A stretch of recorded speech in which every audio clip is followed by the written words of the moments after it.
never-ending, reckless love of God. All which chases me down, fights till I'm found, leaves the 99. I couldn't earn it, I don't deserve it, still you give yourself away. All the overwhelming, never-ending, reckless love of God. That was another song sung at Mass tonight that, when I hear it, I'm just reminded of the overwhelming, never-ending, reckless love of God. And that's exactly what the gospel is today. It's from Luke chapter 13, verses 1 through 9.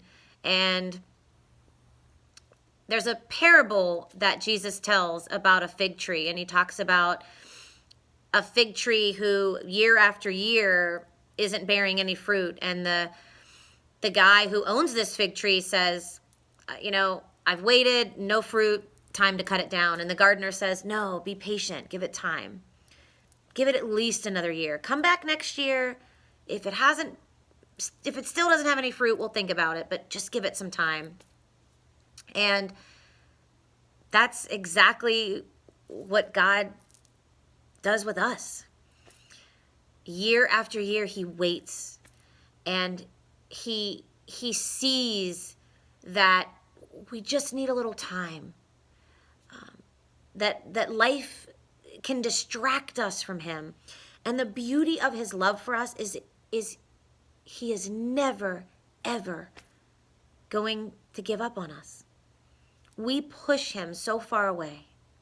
We rely on so many other things, but not him. We invest ourselves into so many other things other than him. But he's so patient with us. His love is so overwhelming. His love is never ending. He loves us so radically and so recklessly. And he's willing to wait for us. I am so comforted by that thought, because there are many times in my life, even though that I know he loves me like that, I can still get lost. I can still let life take me from him. But then I'm reminded of that love.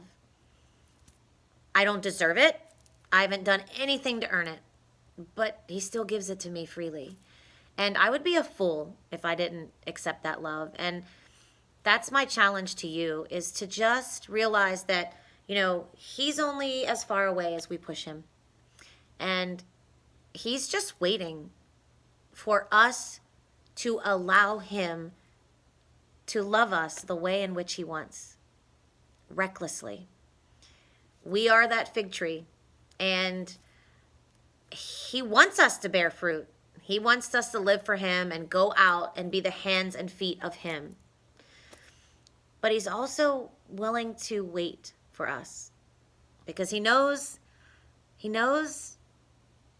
that he created us for his purpose. And so he patiently waits for us to realize that, so that he can wrap his arms around us and recklessly love us. Try to let that sink in a little bit, and pray that you can allow him to love you a little bit more this week than he did last week. And just watch how the love of Christ can change your life. Have a great week.